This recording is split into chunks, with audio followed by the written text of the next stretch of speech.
それではプログラムを再開。We will start the program.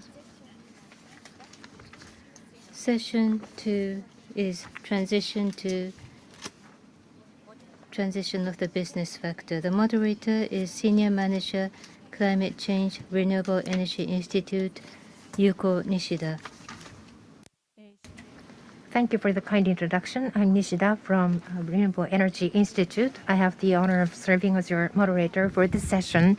Session 2 is going to be having a discussion under the theme of accelerating decarbonization in the business sector. This is about decarbonization in the industrial sector. Japan declared the 2050 carbon neutrality. That was 2 years ago. In various sectors, there are efforts towards decarbonization. Many companies are developing various plans and strategies and course correcting, and these efforts are increasing pace. But what is the current status? Amongst companies, there are those that face more difficulties in energy intensive sectors. Do they have line of sight as to the achievability of decarbonization? About efforts to decarbonize in industrial sector. First, we would like to learn of the efforts in Japanese corporate sector and especially in materials industry, including steel sector, from the demand side. What efforts are made outside of Japan and inside of Japan? We would like to have our panelists introduce latest initiatives. In industry as a whole, how can it accelerate decarbonization? What are the corporate activities that are desired?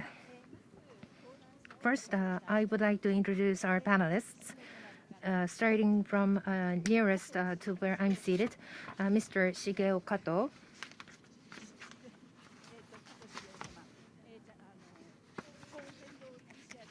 Japan Climate Initiative joint leader, and Mr. Shigeo Kato may not be so well known, but when I call him Sergio Kato, people say, "Oh, I know him."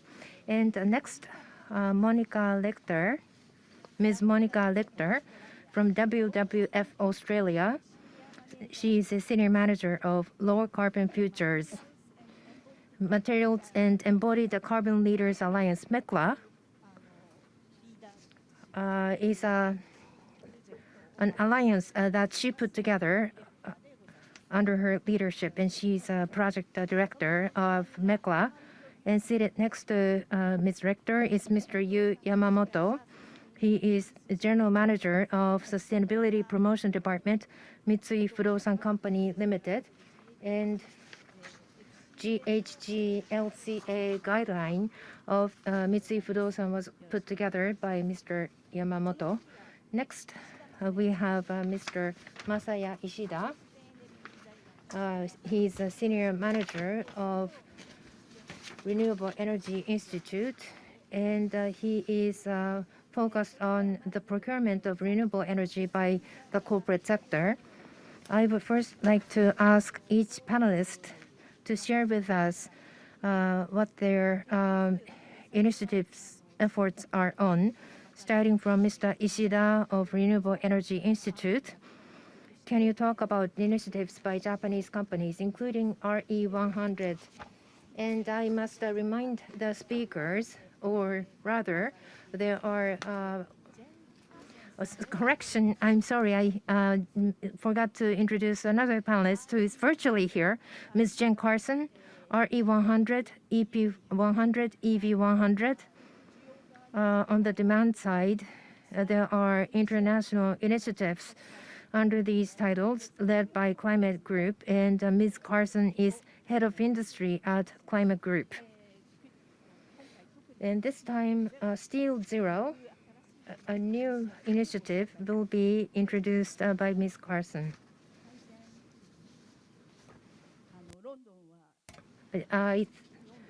I understand that it's 4 o'clock in London. Very early. Good morning.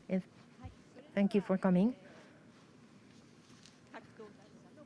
I would like to invite the panelists for presentation, starting from Mr. Ishida from REI. Yes, thank you once again. Thank you for the introduction. I'm Masaya Ishida from REI. I would like to introduce efforts by the industries to decarbonize. Towards decarbonization, there are a number of international initiatives, and the better-known ones include TCFD Task Force on Climate-Related Financial Disclosure and Science-Based Targets (SBT) and RE100. In business activities, electricity used in the business activities are to be 100% sourced from renewable energy-based electricity. These initiatives are underway globally. And in terms of number of companies participating from Japan, Japan ranks number 1 or number 2 in these global initiatives. In many cases, as shown in the graph below, red bar represents the number of companies from Japan. What is the progress to date in Japan? I'm also involved in RE100, so I would like to take the example of RE100. This chart shows the 2021 data from 5 countries that consume most amount of electricity. Largest consumer is US, 105 terawatt hour. By RE100 participating companies alone, of that, 68% is renewables. Next, UK. In terms of electricity consumption, it is little more than 10% of the US consumption, but already renewable energy share is 99%. Germany, 85% renewables. These 2 countries are quite close to achieving 100% renewables. On the other hand, China is 32%, Japan in red letters is 15%. So Japan is lagging far behind. In comparison to global average, which is shown in blue at the bottom, 49% is renewable energy.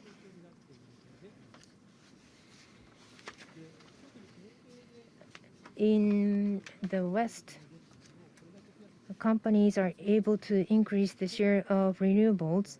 One of the reasons is the expansion of corporate PPA. Corporate PPA is for company to have long-term contract to purchase renewable energy from specific power facilities. This is according to Bloomberg. In just 1 year of 2022, 36.7 gigawatt is the amount of power purchased through corporate power purchase agreement in 1 year. And about 1/3 blue represents Americas, and green part of the bar is Europe. And the top part red is Asia Pacific. Asia Pacific, in comparison to 2021, has grown more than twofold. In Japan, from 2021, corporate PPA is increasing.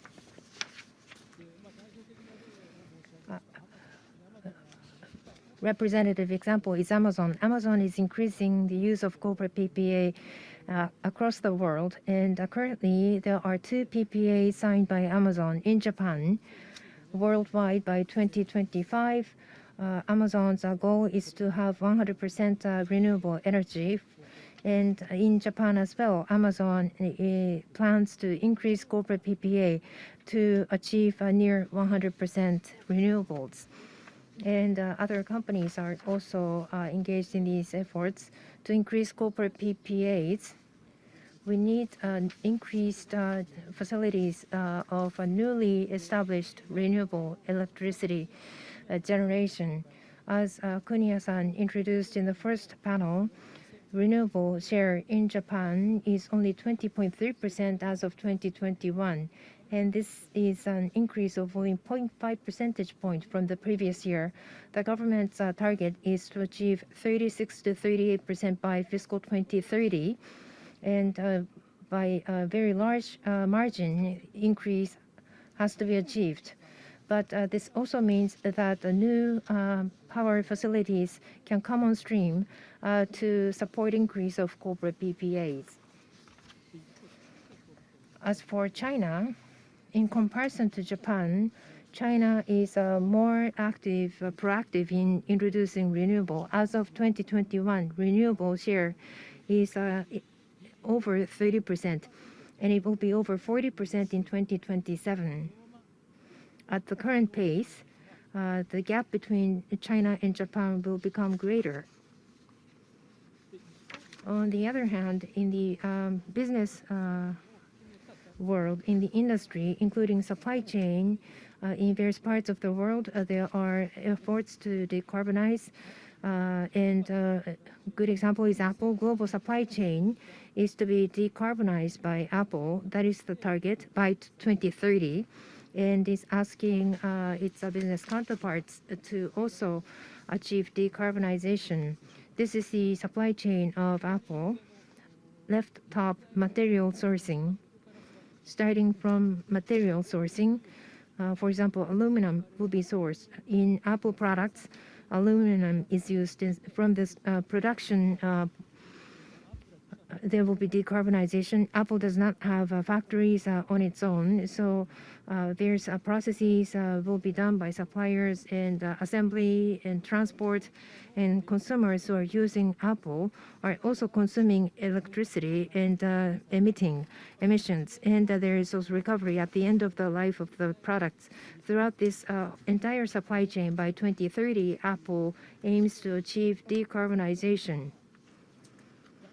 Suppliers will have to decarbonize, otherwise you will have the suppliers will have difficulty continuing doing business with Apple. Apple's business is quite large in size in Japan too. As shown on the right side, within Japan there are about 1,000 suppliers for Apple, starting including large corporations to SMEs. And these companies all have to decarbonize by 2030.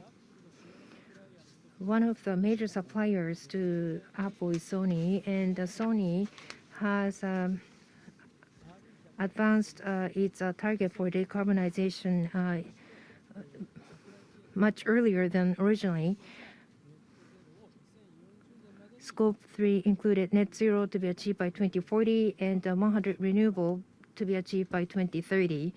And Sony in this way is accelerating its efforts to decarbonize. Apple's IT products, Sony's electronics products, these are not the only areas where we see these efforts. It is spreading across the board.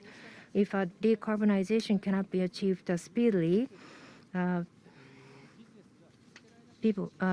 it means that companies will be left behind and will not be able to continue to do business as before.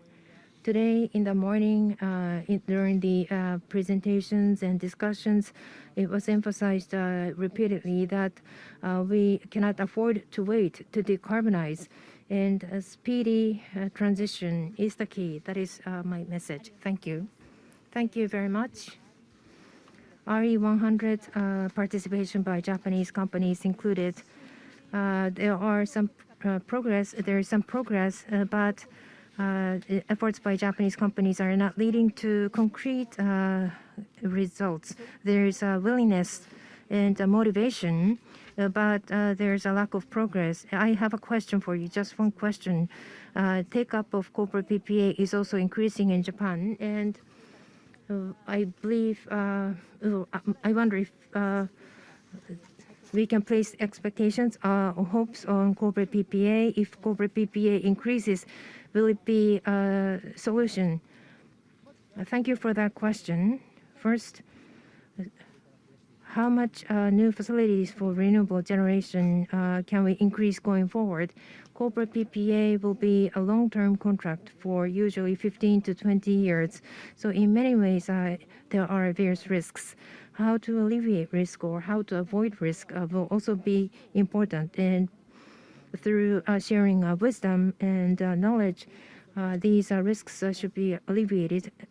knowledge sharing throughout the industry will have to take place. You've mentioned Apple as an example, and Apple in the world and in Japan are decarbonizing, and this is bringing about impacts on Japanese companies. That is quite important. There are developments in the supply chain. Ripple effects are seen in the supply chain by the initiative of a company, meaning there are effects on scope 3. And from that perspective, I would like to ask Ms. Jen Carson of Climate Group to speak from that perspective. Climate Group is looking at corporate activities in the supply chain and supporting the companies and their activities in supply chain, including a Steel Zero initiative. Could you share with us those initiatives? Yes, good morning, good afternoon, and good evening to everyone in person and joining online. I am bringing the slide pack to share.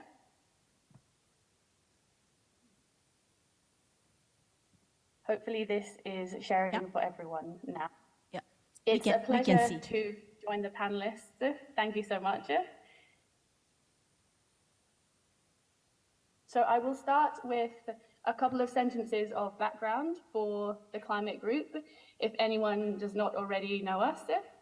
We were founded 2 decades ago in 2004, and we have colleagues based in London, Amsterdam, New York, Delhi, and Beijing. And then we're working with and supporting the excellent partners such as REI in Japan and Solutions for Our Climate in South Korea. So there are 3 key areas of work that we are taking forward. There are corporate business action campaigns, and we've heard already much about some of the introduction to the key companies in Japan on the steps they are taking for the energy space, such as the RE100 campaign, which we are coordinating, and the likes of Sony and Panasonic, Mitsubishi Estate, and other important Japanese companies are taking forward. This is where our Steel Zero and Concrete Zero work has been founded to provide a forum for global conversations on these material streams, to bring the forward-looking businesses to take action on steel and concrete decarbonisation. The second area we are working is with 250 regional and state government policy decision makers under our Under 2 coalition. And so this is the world's largest network on regions and states and provinces who are committed to net zero by 2050. And it's including the government of Japan, as well as Chungnam province, for example, in South Korea. And then thirdly, we are bringing together these 2 interfaces, the business corporate stakeholders and the policy in the subnational context. And we bring that together, for example, like Climate Week New York City, which is the largest convening of climate conversations outside the COP convenings themselves. And importantly, for this event here today and the year going ahead, we have Steel Zero and the Climate Group having an increased focus of support and attention on the Asia industrial policy this year, of course with the G7 presidency in Japan. And so we will be hosting our first Climate Group Asia Action Summit in Singapore on the 8th of June to really help with this energy and also steel decarbonisation. Importantly, our work is focusing on the demand side signals and supporting and driving the change from the market and policy. So we have already heard with the examples of RE100, the strong customer pull and the ripple effects across the supply chain, both up and downstream partners, really triggering that meaningful ambition and then change and action, new products, new solutions coming to market. And so we'll be doing the same with Japan's steel and also concrete sectors. So working with the leading companies who are using steel in their vehicles or in their ships or their buildings and their bridges. And we'll be accelerating the efforts that the producers like Nippon Steel and JFE and Kobe Steel to make sure that the whole sector is moving towards sustainable and low emission production. And the Japanese businesses have a really important role to play across our climate group campaigns. We already heard in RE100, Japan and South Korea and Asia are the fastest growing of the membership base and new members and signatories. Already there are 79 Japanese companies playing a crucial role in the global conversation on renewables, in the COP, in the Clean Energy Ministerial, in other international conferences on climate neutrality. And so we are supporting Japan's transition forward for renewables, and we will be taking that forward with the different material streams. And so that's taking us then, we're pleased to be able to support that urgent action on Scope 3 emissions. So as we heard from Yuko-san, that Japan is already committed to climate neutrality by 2050, and businesses are having a really important role to play in this. The construction sector, for example, has this early focus on Scope 3 regulation as they are consuming a lot of steel and also concrete.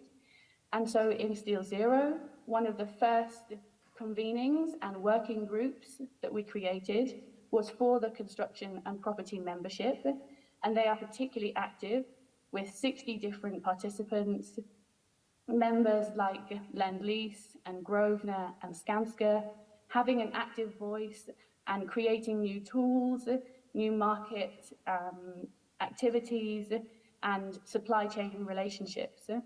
We have another member, WSP, and they have created a template wording for procurement documents to really support on understanding translation into their operations, and we can share that with members. And Skanska have been sharing best practice with Japan's Ministry of Land, Infrastructure, Transport and Tourism. So there are already some exciting examples. We have member Volvo Cars, for example, who had their chief financial officer stating how valuable it is to work with other companies, particularly on this challenging aspect of Scope 3 emissions and changing the market.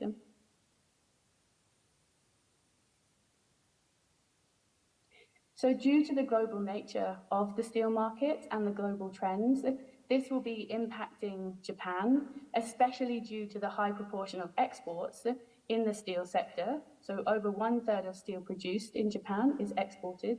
So these global patterns of changing demand, and this is happening quickly, both from the private sector, as we've talked about already, but also the public sector, and green public procurement is prioritizing low emission steel. We've seen Japan has joined the UNIDO Deep Industrial Decarbonization Initiative, and this is focusing on the green public procurement of low emission steel and concrete. And then on top of this, we are also seeing sustainable steelmaking attracting global environmental, social, and governance from the investment interest perspective. So we have, for example, the CA100+ investor network covering 700 major investors. They are asking steel buyers, how are you looking to buy low emission steel? And they're asking steel producers, how are you changing your production processes to meet this demand and market change? So here we can see some of the logos already of the companies who have joined the network, and this is including Maersk, Ørsted, Iberdrola, Volvo Cars, SKF, and Lend-Lease. And really there is the strength in the consistent drive across shipping, across renewable energy and cars, construction and electronics, all using steel. And they are leading the shaping of this conversation and the customer voice. And so we would like Japanese leading voices to also be joining this conversation and bringing in the expertise to the market shift and the new business as usual for the future. And so it's really important that we have all of those different geographies on the global stage and contributing to the shift.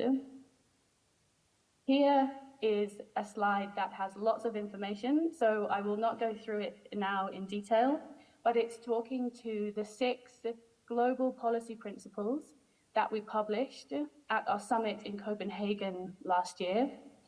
And some examples are including the peer review work that we have supported the IEA and the OECD for the G7 presidency of Japan. There has also been selected input for the G20 policy process in India, references in the US White House fact sheet on embodied carbon, and working with all of the different corporate companies and members on creating tools to navigate and understand this roadmap going forward.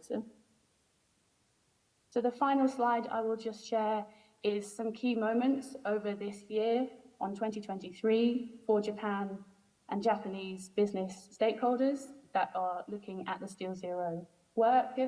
Today, of course, in the star in the top left, we have the revision conference, and it's excellent to see the breadth of the agenda and the different topics being discussed. I do apologize I cannot be in person, but actually we will be there in 3 weeks. So if you would like to contact us, then please do so. But we have many things happening. I have mentioned the Singapore event. There will be webinars with global shipping players. We see this as an important steel consuming sector. There will be a series of business to government closed door roundtable discussions to ensure that the business and the steel consumers are having a voice and supporting policy decision making. And there will be the government of Japan in our Under 2 coalition having a part in the General Assembly in December. And then really important to just see how the RE100 work as well can be supporting the Steel Zero and Concrete Zero work. So we'll be taking forward many different conversations with corporates and ministries to speed up the activity.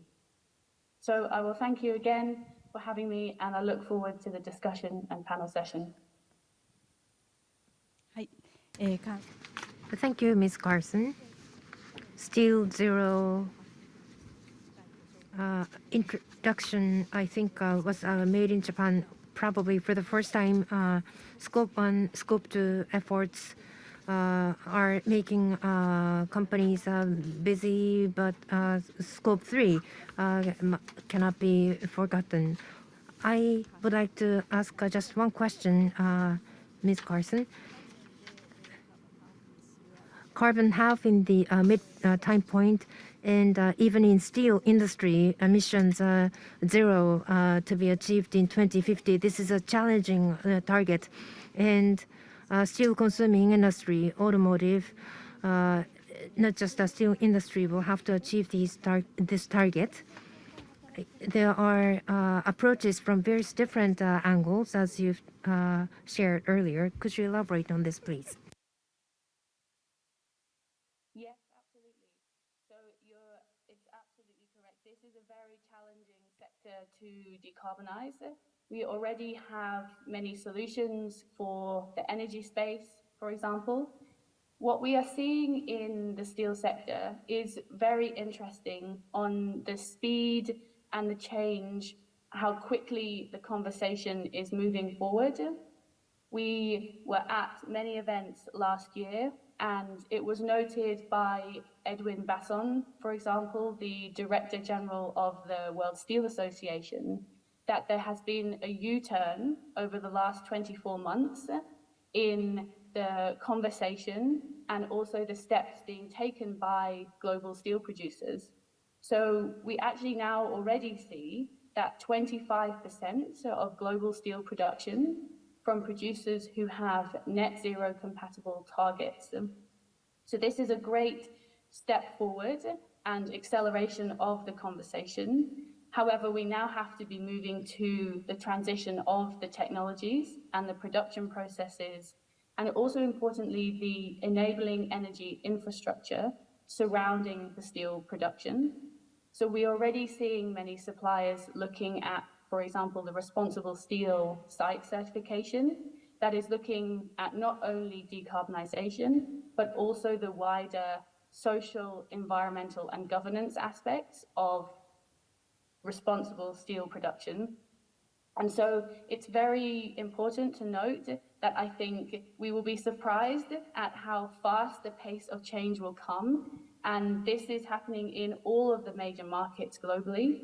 So yeah, hopefully that is supporting the answer of the question.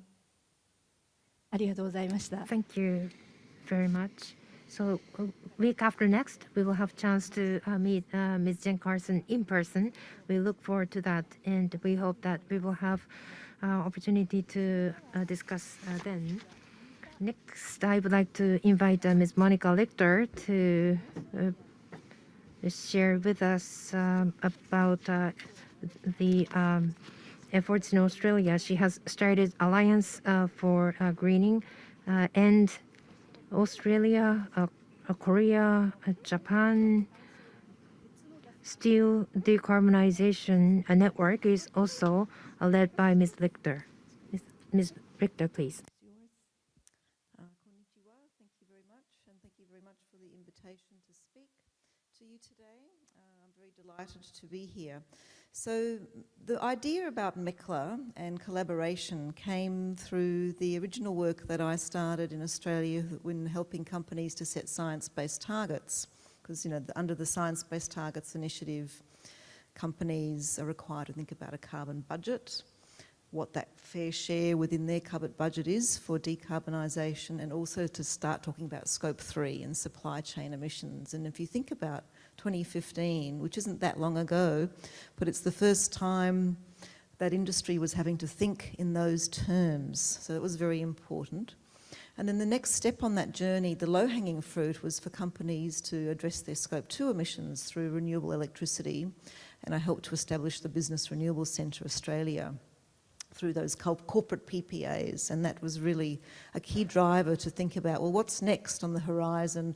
What are the areas where there's, you know, it's really hard to decarbonise? And MECLA, the Materials and Embodied Carbon Leaders Alliance, came together for that. So we have about 140 industry and government partners who work together to reduce our embodied carbon. I'll talk a bit about what embodied carbon is. As we demonstrate that demand, you know, the demand side is very important. We do that knowledge sharing and capacity building and really supporting these high emitting materials, steel, concrete, aluminium, engineered timber, to decarbonise their supply chains. And we do that by working together. So a purpose of our alliance, we focus on two key goals. One is aligning with the Paris Agreement target, so net zero by 2050, before 2050 hopefully, halving emissions by 2030, as well as the principles of the circular economy. And we're starting to see that trend around circularity come more and more important in construction industry thinking. And we do that through a number of interventions. The demand side we know is important. How do you measure embodied carbon? You know, we talk about green steel. Well, there's not really a consistent definition of green steel. How do you go about measuring reductions in embodied carbon? That's very important. Knowledge sharing, you know, it's wonderful to be here and to share some of our knowledge and experience, but that knowledge sharing is important.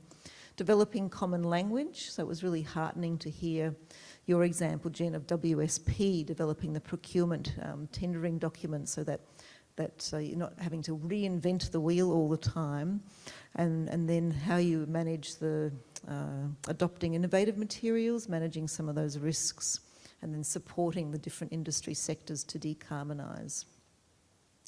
So embodied carbon is really, it's the greenhouse emissions associated with the upfront manufacture, extraction, transport of the materials that go into our building and construction industry, as well as the reuse, repurposing of those materials. So there's a lot of conversation now around designing well, pre-designing, thinking about how you design so you reduce the amount of materials you need, you design it well so it's for future fit for reuse in the future. But those are all the concepts that are coming through in our conversation at the moment. The other element, of course, is in relation to why this is important, because 40% of our greenhouse emissions come from building and construction. That's operational emissions and embodied carbon.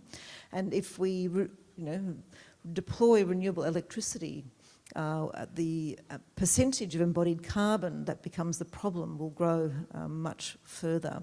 The other part to it is that everywhere in the developing and developed world, we're expanding the footprint of our built environment. So if we double the floor plate by 2060, and you imagine the steel and the concrete and the aluminium that has to go into that, and we're not doing it in a way that's clean and renewable, then we're going to be contributing to the problem, not solving the problem. So it's really important to focus on that. So I just wanted to share with you, don't worry so much about the details, but try to understand, I guess, from a systems point of view, why and how we went about thinking about the establishment of MECLA. So unlike the renewable energy industry and the corporate PPA, where you have a off-taker, a developer, and a financier. So it's, it's a pretty it's complex, but it's a pretty straightforward pipeline. In the construction industry, it's much more complicated. You've got designers, you've got engineers, you've got constructors, you've got contractors, you've got financiers and builders and developers, and you've got material suppliers. And then, it's complicated within that because you've got regulatory frameworks. You want the bridge to stand up the test of time, and you want your houses to have good insulation and so on. So thinking about the construction pipeline and how then, what are those key barriers and interventions was really important to our success. And so we did, that was the first piece of research that we did, our initial research to develop this systems map and then think about what those key intervention points would be. The second element to this is we had deep cooperation and support from the government. In this case, it was the New South Wales government. They, as part of their net zero by 2050 and 50% by 2030 plan, and recognising how important construction is to the industry, it's a very significant employer, provides a lot of GDP to the state. They established a low embodied materials program, and we got some initial funds to help support the establishment of that work. So it was government and industry really hand in hand helping to make this happen. And you can see, as we start to build it out, that we're wanting to make this a national program as well. So how do we do what we do? Well, we have a number of working groups. Each of those working groups that we meet monthly. We have somewhere between 10 and 25 members in each of those working groups. Our work is, we call ourselves a do tank. So you may, if you can, I hope that's been translated well, but we're into doing, we're not into, we have to do the work to actually achieve the success. And we do that by a range of different methods to really understand how we go about achieving change. So we've got, our demand side group, we have our evaluation working group, we've just established one on residential because we believe that we can use, for example, automatically low embodied carbon concrete slabs in the 140,000 homes that are built in Australia every year. And then we have our materials working groups, and we have people from right across industry in each of those working groups helping to drive that change. So as I said, we're very much about the do tank. We have a governance system in place. We're pre-competitive, so we can't talk about prices, we can't talk about markets, but I have to say that we have such a level of cooperation and collaboration between industry and government across those different sectors. There is a real willingness for people to share knowledge and really try and solve those key problems and challenges we face around decarbonisation. And we've set up a website for that as well. So these are just an example. One week, a few weeks ago, we had the aluminium working group. We've got our steel working group here. we've got our demand side working group, and we've got our councils coming together. So we meet online. Technology helps us to achieve those changes, and it really helps to scale the conversation and really move very quickly towards that. So just one of the examples of the outcomes of our working group, it's a pledge prerequisite. So this was an idea from our demand side working group to say, well, government, if you put in place a regulation that requires head contractors, the builders of the project, to have as a minimum an embodied carbon target, or preferably a science-based target, and they have to have that as a minimum for them to then be considered to tender for the government work, that is going to drive change. So we started this advocacy. We spoke to a range of different government agencies in March 2022, so last year.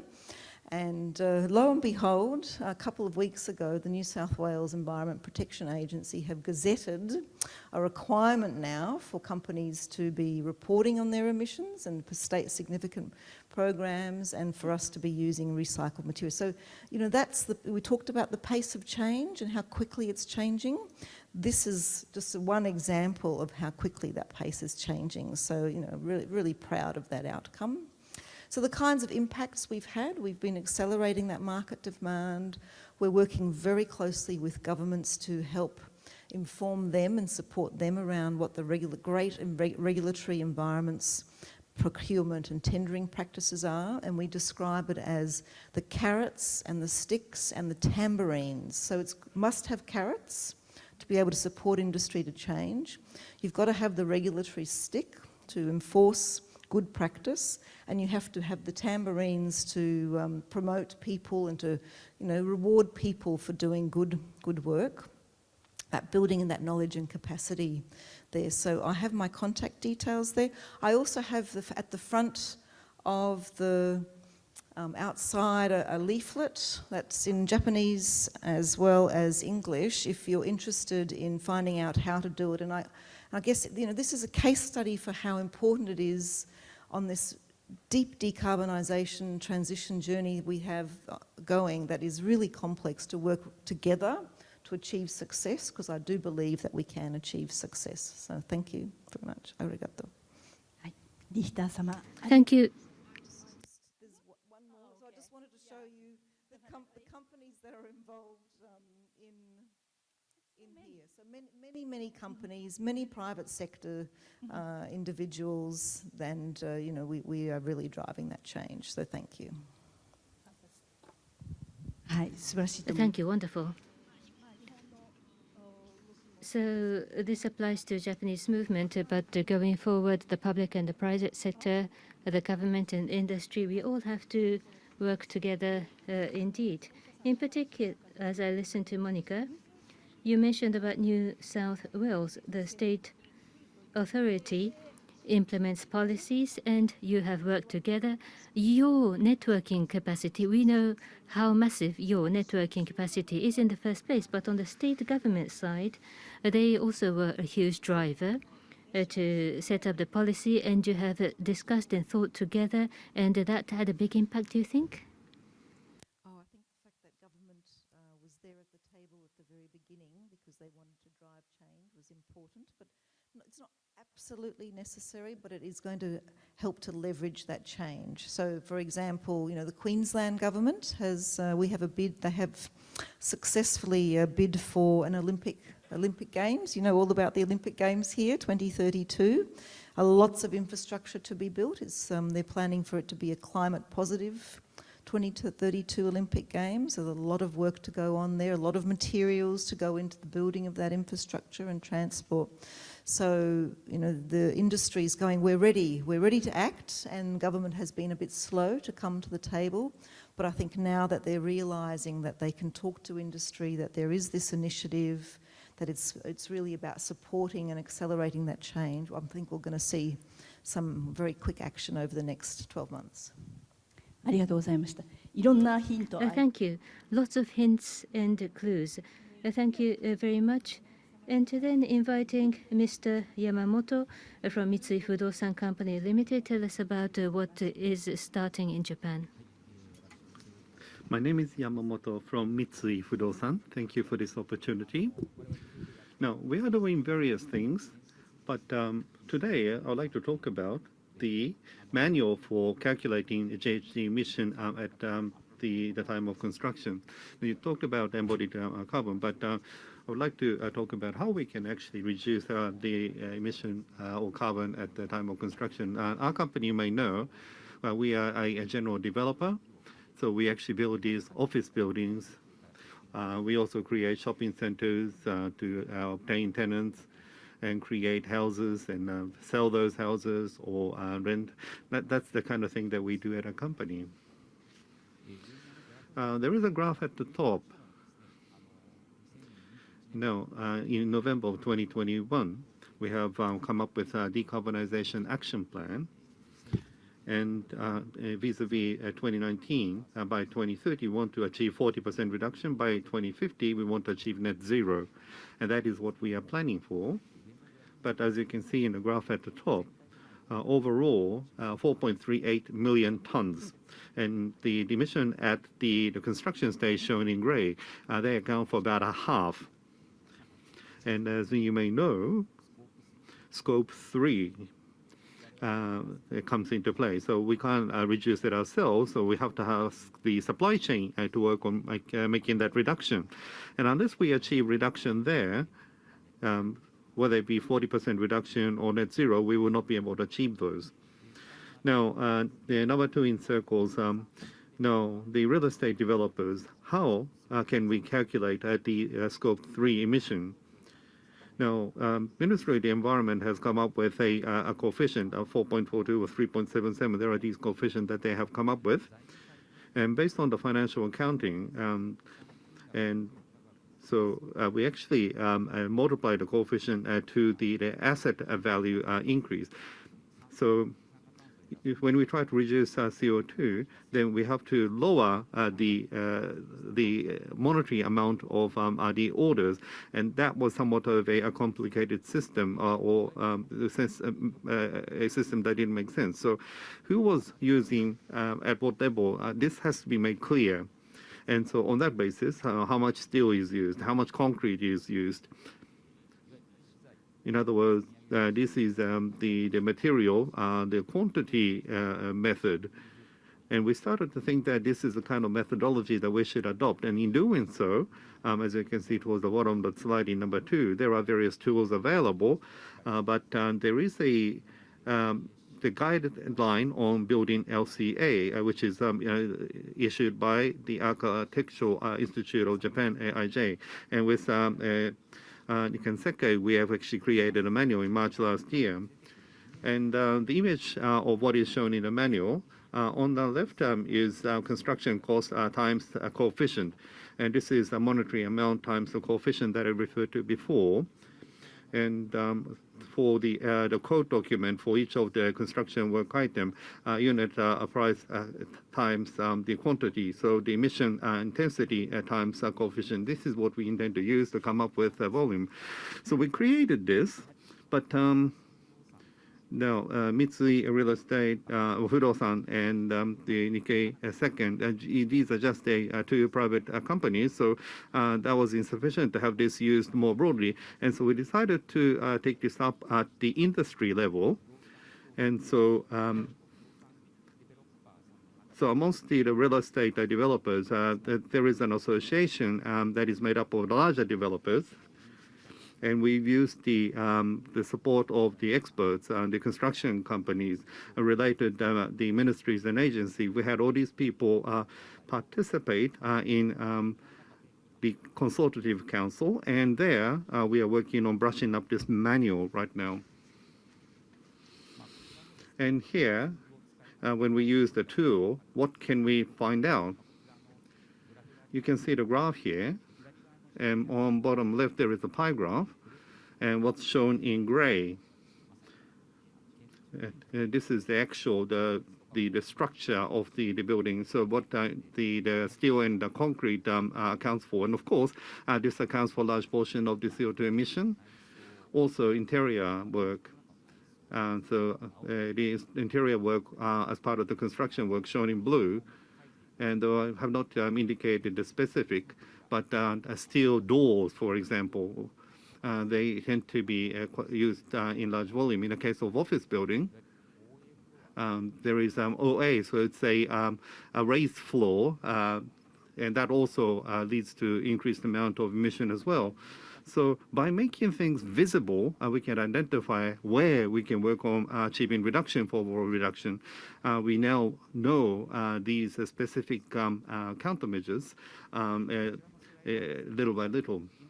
And this is a slide that our association has used in March when we conducted our consultative council, and the manual that we are putting together. And if we thoroughly do a calculation based on this, it takes a lot of time. And we want to make sure that this can be used by many people as much as possible, or to consider at the time of design. In order for that, we felt that we needed to come up with a simplified version. So we have a simplified version, a standard version, and a detailed version. We now have 3 versions. Well, we are scheduling to produce 3 versions. And where shown in blue is where one must do a proper calculation. Those boxes in gray, and this is amount times coefficient would be okay. And on the left, we have 33 or 110 or 238 different intensities or coefficient. And at the design stage or the construction stage, these are made available for usage to make it easier for people to use. And this is what we are thinking in this regard. So, based on our plan right now, at the end of March, we are expecting to complete this manual. But this is only the start line for us. And so going forward, as you can see here, we need to certainly enhance and update the intensity. If we have new materials, then that would also have to be reflected into the guideline. We need to work on things like that. And in doing so, we need to collaborate more closely with the Architectural Institute of Japan as well. And I didn't explain this before, but our initiative is part of the Zero Carbon Building Promotion Council. And within this, it is considered as an upfront area, which is an initiative under Ministry of Land, Infrastructure, Transport, and Tourism. And so in that regard, enhancement for the future. And this is the least common denominator in one sense that we have created for us to make further progress in the future. And so we want to enhance this into more versions going forward. And as was explained by many people today already, we want to keep a close watch on what's happening overseas based on the SPT rule. And this manual that we've created, we hope that this could also be recommended as part of that, and we want to do some lobbying activities on that basis. That's all for me. Thank you. Thank you, Mr. Yamamoto. Also in Japan, within the construction industry, embodied carbon and its importance is rising. On top of that, the industry, and you mentioned about the real estate association, that trade organizations are being active, I think is excellent. In particular, according to what I have learned, at your company, you ask the other stakeholders to collaborate. Have you observed any positive outcomes? Has there been any change in design or construction? Have you observed any change in mindset? Well, in practice, after being completed at the end of March, then Real Estate Companies Association Japan is expecting to release this at a early point in the next fiscal year.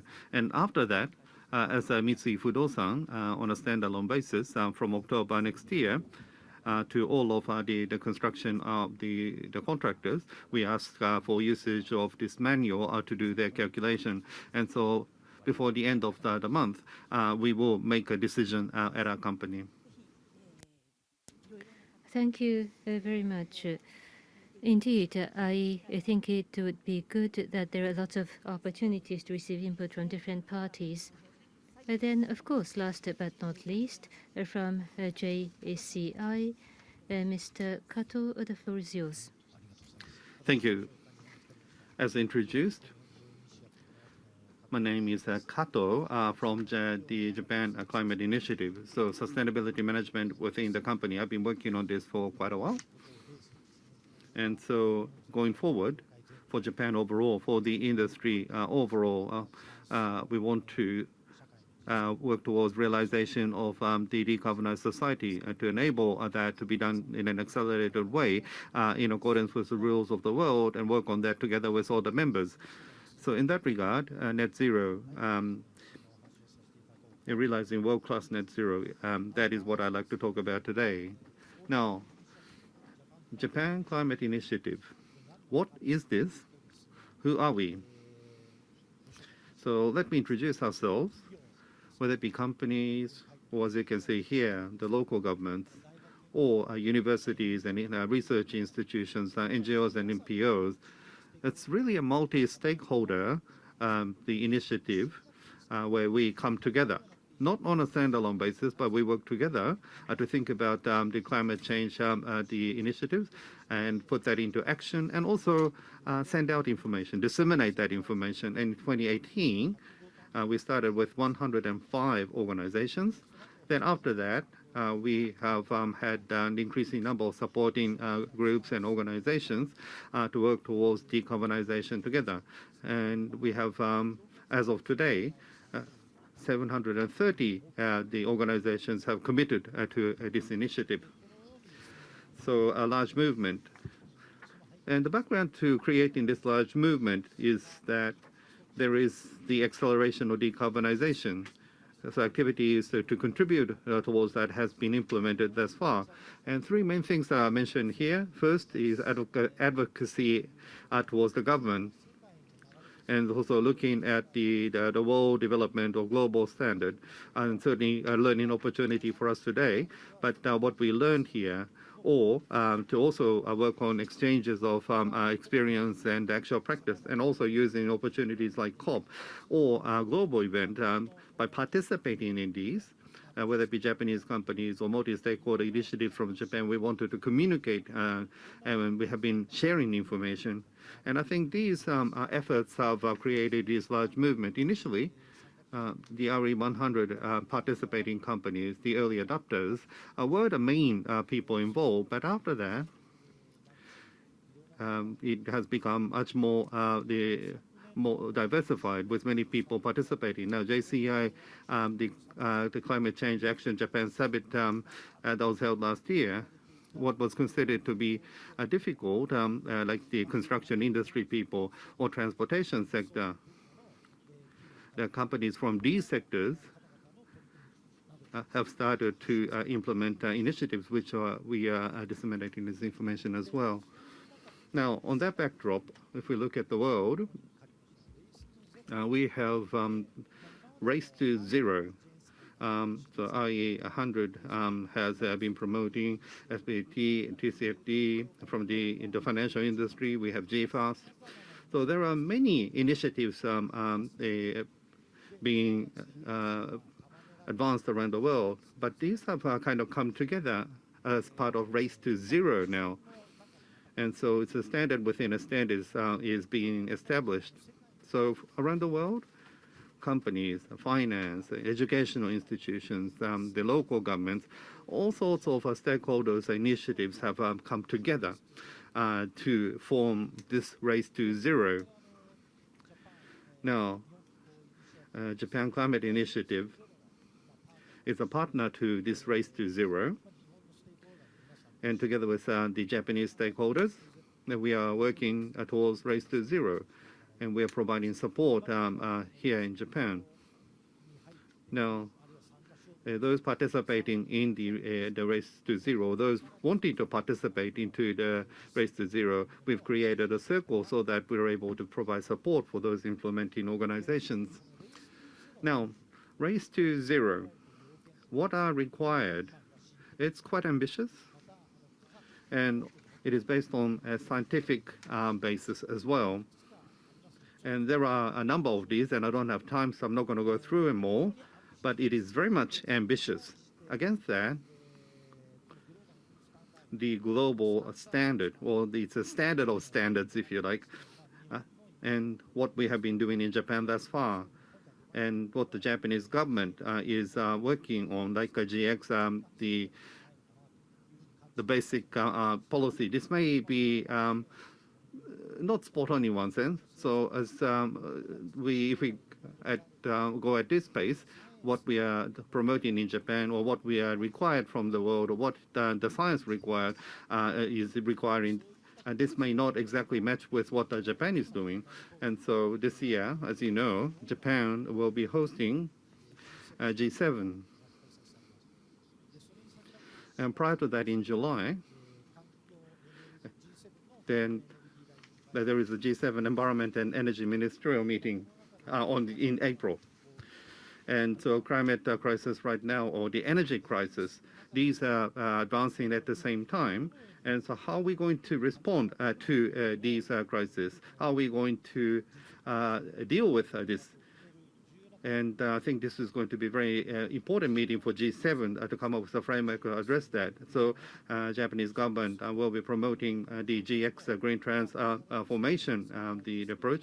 But we as a multi-stakeholder, we want to take this opportunity and towards the Japanese government ask for the policies or measures that align with a global standard, and to work on making further enhancement. We felt that that is required, and so prior to G7 as JCI, we intend to send out a message with more support. And what is asked from at the Race to Zero, so persuade. And so by working on the industry organization or government to further achieve enhancement of the policies or initiatives. This is what is required as part of a Race to Zero, and these are what we'd like to communicate with everyone. Now, why are we implementing actions to this level? And I feel that there are three major points in that regard, and which I would like to explain. First, we need actions that align with global standards. These will become important because the global climate crisis, we must avoid that. And to also realize decarbonized society. And what is important from the company's perspective, investment, so to capture such investment. And we need to also abide by global rules. Otherwise, we will not be able to develop business on a global basis. So Ishida-san also talked about this, Ishida-san talked about the Apple situation. So we cannot just do business in Japan. Everyone is connected globally, so there is that importance. Also, we need to maintain international competitiveness as well. So from those perspectives, this type of action would be required. And when we consider this as a business, ESG has attracted much attention these days, but there are a lot of people who talk of this as being non-financial. But in my view, ESG is going to be what will determine the future of that company, so avoiding risk or to obtain new opportunity. So I feel that this is a future financial aspect, and in that regard I am supportive, whether it be company or a multi-stakeholder, or for the industry overall, to merge together technology there, or to create a new business model, to create a social system. Now, these will all translate to business opportunity. These are going to link to growth, not only just for companies, but also for nations.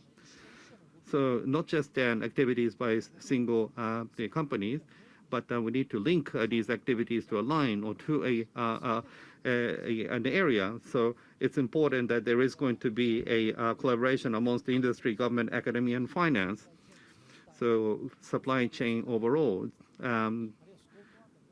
not just addressing scope 1 or scope 2, we need to address the entire scope, entire supply chain, inclusive of scope 3. So the initiatives, as explained by Monica, to also send a message from the demand side. So going over national boundaries, going across the business sectors, industry overall, or country overall, or from international perspective, we need to work on transforming economy as well as the social system. And in that regard, JCI, together with multi-stakeholders in Japan, and also with people like Monica from the world, we want to collaborate so that we can make advancements. That's all. Thank you. Thank you for the very encouraging message. I am checking the time, and at the end, I shall invite your summary remarks. So starting with Ms. Jen Carson, I would like to invite you. Going forward, movement from the demand side, it is not easy, but including such aspects, what might be your message to the Japanese companies? What are they required? If you have any message, please. Thank you very much. I think, and it's very interesting to hear the different panelists and the work that is being done on the international level, national level, and then the local and specific level by companies, in particular hearing from Yamamoto-san. So I think my message will be that their change is happening, and it's happening very swiftly in lots of different spaces. But going to Monica's point and all of the panelists around the cooperation and collaboration, none of us can do this alone. Often when we talk to the steel sector in particular, for example, everyone is feeling like a smaller fish in a big pond. And so really to support and shift forward the complex and daunting task, we are bringing together all of the different actors and all of the different parts of the value chain, from architects to designers to engineers to contractors and developers. So it will be very effective to bring that together from lots of different viewpoints so that we can tackle and scale the solutions that we need. ありがとうございました。それではThank you very much. Then could I start with Mr. Ishida? Probably this will be the last round of the remarks. For industry as a whole, what kind of action might be required, please? Thank you. For industry as a whole, what is required for the industry to work is, I think, the role of the top management of each entities. Decarbonization sometimes means a drastic transformation of the business structure. The top management must exert the leadership for each of the business. How the leader can change each and every business would be important. The more transforming businesses increase, then horizontally liaison will expand, which eventually will lead to the transformation of the sector in the industry. And therefore, the top management of Japanese businesses, as I talk with them, there might be a room for a further big step forward. So as an assumption, there must be the top management leadership. I hope that there will be stronger leadership. Thank you very much. Sincerely, we shall try to encourage that. So, Mr. Yamamoto-san, concluding remarks? You said you're going to collaborate with the construction industry, but it's important that we work on this together, because I myself cannot do this all alone. So it's important that every person do what they can, little by little, and also ask for others to also join. Monica? So I'm hearing from a few people that Japanese industry, they're a little shy to go to government and ask and demand and push and prod. But, you know, we are at a time of climate crisis. We need to see this not just as a burden, but for industry and government, it's a strategic opportunity that we need to grab with our hands and run with it. The opportunity in Japan, just like Australia, to be a renewable energy superpower and to drive industry decarbonisation. There's so much technology expertise in this country, and I really look forward to, and I think this collaboration is really important as well. ありがとうございました。 Thank you so much again, Mr. Kato. Could you sort of push the whole people? Like with everyone else, collaboration or ecosystem, I think these will be very important. Particularly in regards to race to zero, what we are called for, we have all these P's, pledge. You kind of commit to something, you declare something, then plan. So come up with a plan for execution and proceeding with it to take actions and publish. So what one has done to be disclosed and also to proactively disseminate information. And the last is pathway. It's not just for us to work on and so persuade. So you try to persuade others to also have other people come on board. And I think that type of initiative becomes important. In that regard, and Monica-san talked about us being shy, but we ourselves, or each company, or each stakeholder, or each local government, I think all these entities must not be shy and work on persuasion and to also seek others to join and go on the board. Scope 1, Scope 2, not those, but on top of that, Scope 3, and from the demand side, approaches to the material companies and to the contractors to appeal what has to be done, and enabling environment is required. So don't be shy, but to raise voices, to speak out. So in order to decarbonize, we hope that there will be an uproaring, upswelling of corporate activities. I once again thank you, my fellow panelists, and Jen, thank you so much, so early in the morning. Thank you so much. So we look forward, we invite you to Japan. You're coming soon, and I look forward to see all of you again on the next occasion. Thank you very much indeed. Thank you very much to the panelists. We will prepare for the next session. Thank you very much for waiting.